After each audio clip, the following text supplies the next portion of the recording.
The dust cloud appears on the horizon just after dawn. 500 Mongol horsemen, exhausted from weeks of retreat, watch as 10,000 Chinese knights in gleaming armor march toward them across the frozen steppe. Their commander, a man named Temujin, not yet known as Genghis Khan, not yet the conqueror of empires, just a 30-year-old warlord with a bounty on his head, turns to his men and says something that would echo through history. They think numbers win wars. Let's teach them what wins wars.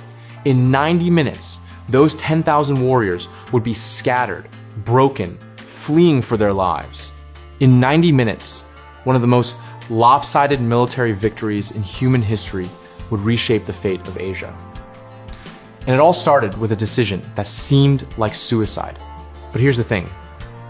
This battle, the Battle of Kerulen in 1163, isn't just about 500 men beating impossible odds. It's about the moment when medieval warfare changed forever, when the old rules stopped working, when a new kind of army proved that everything the civilized world believed about combat was wrong. And the craziest part? Almost nobody knows this battle happened. So buckle up, because what you're about to hear is the story of how the underdog didn't just win, they invented an entirely new way to fight. And that innovation would eventually conquer 1/5 of the planet. Before we dive in, I need you to keep one question in your mind as we go through this story, because the answer isn't what you think. How does an army outnumbered 20-1, exhausted, low on supplies, with their backs against a frozen river, not just survive, but completely annihilate a force that should have crushed them? The answer involves a tactical decision so counterintuitive that modern military strategists still study it today, and we'll get there. But first, we need to understand who these 500 men actually were, and why 10,000 heavily armed warriors wanted them dead. Let's set the scene. It's 1163, and the Mongol Plateau is basically the medieval equivalent of the Wild West. Dozens of nomadic tribes fighting over grassland, horses, and survival. Except instead of cowboys, you've got horse archers who can shoot a moving target at full gallop. Instead of six shooters, you've got composite bows that can pierce armor at 200 yards. And instead of outlaws, you've got Temujin, a guy who's been kidnapped, enslaved, betrayed by allies, and left for dead more times than you can count. He's 30 years old, leading a coalition of clans who've agreed to follow him for one simple reason. He keeps winning. Not because he's got the biggest army, not because he's got the best equipment, but because he fights differently. Now, here's where it gets interesting. To the south, there's the Jin dynasty. Think of them as medieval, China's equivalent of a military superpower.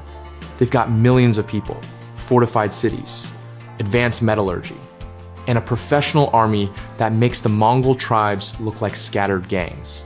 The Jin have been playing the Mongol tribes against each other for decades, using a classic divide and conquer strategy. You support this tribe, they fight that tribe, everyone stays weak. And the Jin maintain control of the trade routes. It's basically what European powers would do in Africa centuries later, keep the locals fighting each other so they never unite against you. But Temujin is doing something dangerous. He's uniting the tribes, he's creating alliances, absorbing rival clans, and building something that terrifies the Jin emperor, a unified Mongol coalition. So the Jin make a decision. They're gonna crush this upstart before he becomes a real problem. They send a massive punitive expedition, 10,000 elite cavalry, commanded by a general named Hushahu, with one mission: find Temujin's army and destroy it. These aren't conscripts or peasant levies. These are professional soldiers with steel armor, long lances, and siege equipment. They're essentially the medieval version of an armored division rolling into insurgent territory. The Jin are so confident that they don't even bring supply wagons for a long campaign. They expect this to be over in a week, maybe two. Find the barbarians, kill them, go home. Standard imperial business. But here's what they don't know. Temujin has scouts everywhere. We're talking about a surveillance network that would make the CIA jealous. Every river crossing, every mountain pass, every grazing area, he knows where the Jin army is, how fast they're moving, and what route they're taking. So instead of standing and fighting like the Jin expect, Temujin does something that drives his enemies insane. He retreats.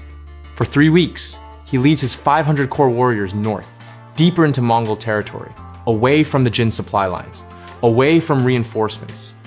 He's not running because he's scared. He's running because he's choosing the battlefield. And that's the first rule of asymmetric warfare. Never fight on your enemy's terms. The Jin general, Hushahu, is getting frustrated. His scouts keep reporting that the Mongols are just ahead another day's march, maybe 2. But every time they close the distance, Temujin slips away. His men are getting tired. The horses are getting worn out.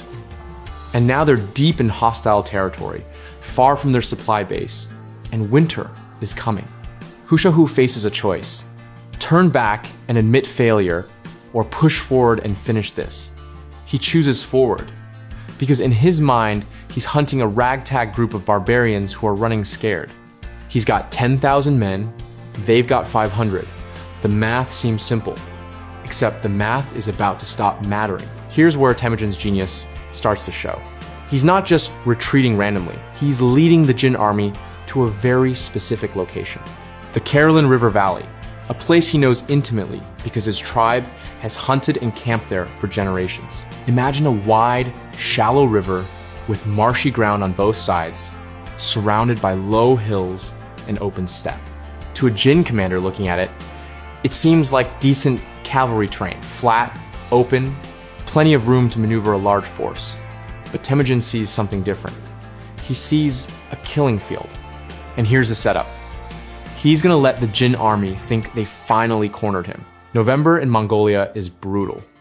We're talking freezing temperatures, ice forming on water sources, and ground that's half frozen mud. The Jin soldiers have been marching for weeks. They're cold, tired, and angry. When their scouts report that Temujin's force has stopped on the far side of the Kerülen River and appears to be setting up camp, Hushahu sees his chance. He orders his army to cross the river at dawn and crush the Mongols before they can escape again. It's the move Temujin has been waiting for. Because here's the thing about medieval heavy cavalry. They're devastating on solid ground in a straight charge. But in mud, with tired horses, trying to cross a half-frozen river at dawn, they're slow, disorganized, and vulnerable. The Jin army begins crossing just as the sun rises. 10,000 men trying to ford a river in formation is chaos, even under good conditions. The horses are slipping on icy rocks. The heavy armor is weighing the soldiers down. The formations are getting stretched out because the crossing points are narrow. And on the far bank, Temujin's 500 horsemen are nowhere to be seen. The Jin scouts report that the Mongol camp appears abandoned. Maybe they fled during the night. Hushahu orders his men to speed up the crossing. He's not going to let these barbarians escape again. And that's when the first arrows start falling. Mongol horse archers don't fight like European knights or Chinese heavy cavalry. They don't charge in for close combat. They don't form shield walls. Instead, they use a tactic called the Parthian shot, riding in, firing arrows at full gallop, then wheeling away before the enemy can counterattack. Now imagine you're a Jin soldier, halfway across a freezing river, weighed down by 60 pounds of armor, trying to control a panicking horse, and suddenly arrows are raining down from 3 directions. You can't charge because you're in the water. You can't form up because everyone's spread out. You can't retreat because there are thousands of men behind you still trying to cross. You're stuck. And the Mongols aren't even close enough for you to fight back. But here's where it gets truly brilliant. Temujin doesn't commit all 500 men at once. He uses about 100 archers at a time, rotating them in waves. One group rides in, fires 30 or 40 arrows, then retreats to rest and rearm while the next group attacks. It's the medieval equivalent of guerrilla warfare, constant pressure, no big target to counterattack, and the enemy never gets a moment to recover. The Jin army is taking casualties, but more importantly, they're getting demoralized. Horses are panicking, officers are shouting contradictory orders, and men are starting to realize that their numerical advantage means nothing when they can't actually bring it to bear. Hushahu tries to rally his forces. He orders the vanguard to push through, cross the river, and establish a defensive position so the rest of the army can form up. It's a reasonable plan. If he can get even half his force across and into formation, they can probably drive off these archers and turn this into a proper battle. But Temujin anticipates this. The moment the Jin vanguard reaches the far bank and starts to organize, he sends in his shock troops around 200 heavy cavalry in a concentrated wedge. Not to fight a prolonged battle, but to hit the forming Jin lines, break them up, and retreat before reinforcements arrive. It's like a surgical strike. Get in, cause chaos, get out. The Jin vanguard collapses back toward the river, crashing into their own reinforcements, still trying to cross. And now the Jin army is in full crisis mode. The front is retreating into the middle. The middle is jammed at the river crossing. The rear doesn't know what's happening. Communication breaks down because in the noise and chaos of battle, orders can't get through. And Temujin's archers keep circling, keep firing, keep retreating before anyone can catch them. The Jin soldiers are brave. They're well trained, but they're fighting an enemy who refuses to stand still on terrain that negates their advantages, with a command structure that's falling apart. After 2 hours of this, Hu Shihu makes the only decision he can. He orders a full retreat. Now, in most medieval battles, a retreat is messy, but manageable. You pull back in good order, regroup, maybe try again later. But the Mongols don't fight like European armies. When an enemy breaks and runs, that's when the real killing starts. Because Mongol horses are bred for endurance. They can run for hours without tiring. And Mongol archers can shoot backwards while riding at full speed. So as the Jin army tries to retreat across the Kerülen River, they're getting hunted. Stragglers are picked off. Officers trying to rally their men are targeted specifically. And the narrow river crossings that slow them down on the way in, now they're death traps on the way out. Here's something most people don't understand about medieval warfare. The majority of casualties happen during the rout, not the actual fighting. When an army breaks and runs, discipline collapses. Every man is thinking about his own survival. Wounded soldiers get trampled, equipment gets abandoned. And pursuing cavalry can kill fleeing infantry almost at will because the runners can't stop to fight back. The Battle of Kerulen is a textbook example. During the actual river crossing fight, the Jin probably lost a few hundred men. But during the retreat, thousands. Temujin's warriors chase the fleeing Jin soldiers for miles, cutting them down until exhaustion or nightfall forces them to stop. Some sources say the pursuit lasted 3 days. Let's talk numbers for a second, because they're almost unbelievable. The Jin dynasty sent 10,000 elite soldiers into Mongolia. Maybe 2,000 made it back. That's an 80% casualty rate. In modern military terms, that's not a defeat, that's annihilation. An entire professional army, equipped with the best weapons and armor that medieval China could produce, destroyed by a force 1/20th its size. And it's not because the Mongols had better equipment. Their bows were good, but not magical. Their horses were tough, but not invincible. They won because they fought smarter. They chose the battlefield, controlled the tempo, exploited the terrain, and refused to fight the battle their enemy wanted. But here's the part that really matters. This battle, this relatively small engagement in the middle of nowhere, sent shockwaves through the Jin dynasty. Because it proved something terrifying. The Mongols couldn't be defeated using conventional tactics. You couldn't just send a big army and expect to win. You couldn't rely on superior equipment or fortifications. You had to actually outsmart them. And most importantly, it showed every other Mongol tribe what Temujin was capable of. After Kerulen, his reputation exploded. Clans that had been on the fence about joining him suddenly wanted to be part of his coalition. Rivals started negotiating instead of fighting. Because if 500 of his men could destroy 10,000 Jin soldiers, what could 5,000 do? What could 50,000 do? The Jin emperor, when he heard about the disaster, reportedly refused to believe it at first. He thought his general must have been ambushed by a much larger force, or betrayed by local allies, or caught in some kind of natural disaster.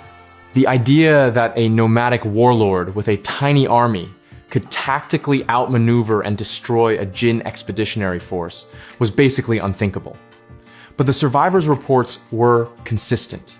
They've been beaten not by numbers, but by speed, mobility, and superior tactics. And that realization forced the Jin to completely rethink their strategy in Mongolia. They couldn't just send armies anymore. They needed a political solution. They needed to keep the Mongol tribes divided. Because if Temujin kept winning, kept uniting the clans, the Jin dynasty was going to face something they'd never dealt with before: a unified Mongol state. Of course, we know how that story ends. 40 years later, that same Temujin, now called Genghis Khan, would invade the Jin dynasty with a force of 100,000 warriors using the exact same tactics he perfected at Kerulen. The Jin would fall. The Mongol Empire would explode across Asia, Europe, and the Middle East, conquering more territory in 25 years than Rome did in 400. And it all started here, with 500 men refusing to fight fair. So let's break down what actually happened at Kerulen, because this battle is basically a masterclass in asymmetric warfare. First, Temujin understood that in warfare, you don't have to win through strength, you can win through positioning. He spent 3 weeks leading the Jin army exactly where he wanted them, onto terrain that favored mobility over mass. It's the same principle that guerrilla fighters have used for thousands of years. Make the enemy fight on your terms, not theirs. The Viet Cong did it to the United States. The Afghans did it to the Soviets. And Temujin did it to the Jin dynasty in 1163. The technology changes, but the principle stays the same. Second, he weaponized information asymmetry. The Jin general thought he was chasing a disorganized, retreating enemy. He didn't know he was being led into a trap. He didn't know the terrain. He didn't know the Mongol capabilities. Meanwhile, Temujin knew exactly where the Jin were, how tired they were, and what they would do next. In modern terms, he had total battlefield awareness while his enemy was operating blind. And that information advantage was worth more than having 10 times as many soldiers. It's why modern militaries spend billions on satellites, drones, and intelligence networks. Information wins wars. Third, Temujin exploited mobility and flexibility. The Jin army was powerful but slow and rigid. Once they committed to crossing the river, they couldn't adapt when things went wrong. The Mongols, on the other hand, could attack from any direction, retreat when pressured, and regroup in minutes. It's the difference between a heavyweight boxer and a welterweight. The heavyweight hits harder, but the welterweight is faster, and in the right conditions, speed beats power. This is why insurgent forces throughout history have been so hard to defeat. They don't have to win big battles. They just have to avoid losing long enough to wear down their opponent. Fourth, and this is crucial, Temujin understood morale and psychology. He didn't need to kill all 10,000 Jin soldiers. He just needed to break their will to fight. Once the Jin army started retreating, once soldiers stopped trusting their commanders and started thinking about survival, the battle was over. The actual killing happened afterward. Modern militaries call this breaking the enemy's center of gravity, finding the critical point that holds their whole operation together and destroying it. For the Jin at Kerulen, that center of gravity was their confidence. They expected an easy victory. When that expectation shattered, so did their cohesion. Now, here's something interesting. After the battle, Temujin didn't immediately invade Jin territory or press his advantage. He went back to consolidating power among the Mongol tribes because he understood something that a lot of military leaders miss. Winning a battle isn't the same as winning a war. The Battle of Kerulen gave him prestige, recruits, and breathing room. But he wasn't ready to take on the full might of the Jin dynasty yet. He needed more men, better organization, and total unity among the Mongol clans. So he spent the next 2 decades building that foundation. It's the long game, and it's why when the Mongols finally did invade China, they didn't just raid, they conquered. Let's also talk about what the Jin dynasty did wrong, because their mistakes are just as instructive as Temujin's brilliance. First, they underestimated their enemy. They saw the Mongols as primitive barbarians and assumed that technological and numerical superiority would be enough. It's the same mistake empires have made throughout history. Colonial powers in Africa, the United States in Vietnam, the Soviets in Afghanistan. When you assume your enemy is inferior, you stop preparing for the possibility that they might be smarter than you. Second, The Jin committed their forces without proper intelligence. They didn't know the terrain, didn't understand Mongol tactics, and didn't have a contingency plan when things went wrong. They assumed the battle would go according to plan, and when it didn't, they had no flexibility to adapt. Third, and this is a big one, the Jin fell into the classic trap of sunk cost fallacy. General Hu Shahu kept pursuing Temujin even when his men were getting exhausted. His supply lines were stretching thin, and the strategic situation was deteriorating. Why? Because he'd already invested 3 weeks and marched hundreds of miles. Turning back felt like admitting failure. So he pushed forward into a trap, even though the warning signs were there. It's the same psychology that makes investors hold on to losing stocks, or countries escalate failing wars. The more you invest in a bad decision, the harder it becomes to admit it was bad and change course. And at Kerulen, that psychological trap cost the Jin dynasty an entire army. But here's the kicker. Even after this disaster, the Jin dynasty didn't fundamentally change their approach to the Mongols. They kept trying to use divide and conquer politics, kept assuming the tribes would fight each other, kept underestimating what Temujin was building. And that failure to adapt, that refusal to take the threat seriously until it was too late, is why the Jin dynasty eventually fell. Because the Battle of Kerulen wasn't just a tactical victory for Temujin. It was proof of concept. Proof that Mongol cavalry tactics could defeat any conventional army. Proof that mobility and intelligence could overcome numerical superiority. And proof that the old rules of medieval warfare were obsolete. So, remember that question from the beginning? How does an army outnumbered 20-1 not just survive, but completely annihilate their enemy? The answer isn't a secret weapon or a lucky break. It's a combination of preparation, tactical innovation, terrain exploitation, and psychological warfare. Temujin won the Battle of Kerulen before the first arrow was fired, by choosing when and where to fight, by understanding his enemy better than they understood themselves, and by refusing to play by the rules that his enemy expected. And that approach, that willingness to innovate, adapt, and think asymmetrically is what transformed a minor warlord with 500 men into Genghis Khan, the founder of the largest contiguous empire in human history. Here's what really gets me about this battle. It's almost completely forgotten. Most people have heard of Genghis Khan, the Mongol invasions, the conquest of China and Central Asia. But the Battle of Kerulen? It's a footnote in most history books, if it appears at all. And I think that's because it doesn't fit the narrative we like to tell about history. We want stories about massive armies clashing, heroic last stands, technological breakthroughs. We don't want to hear that sometimes, maybe even most of the time. Wars are won by the side that's smarter, more patient, and better at exploiting the enemy's mistakes, because that's less dramatic, but it's also more true. And here's the scary part.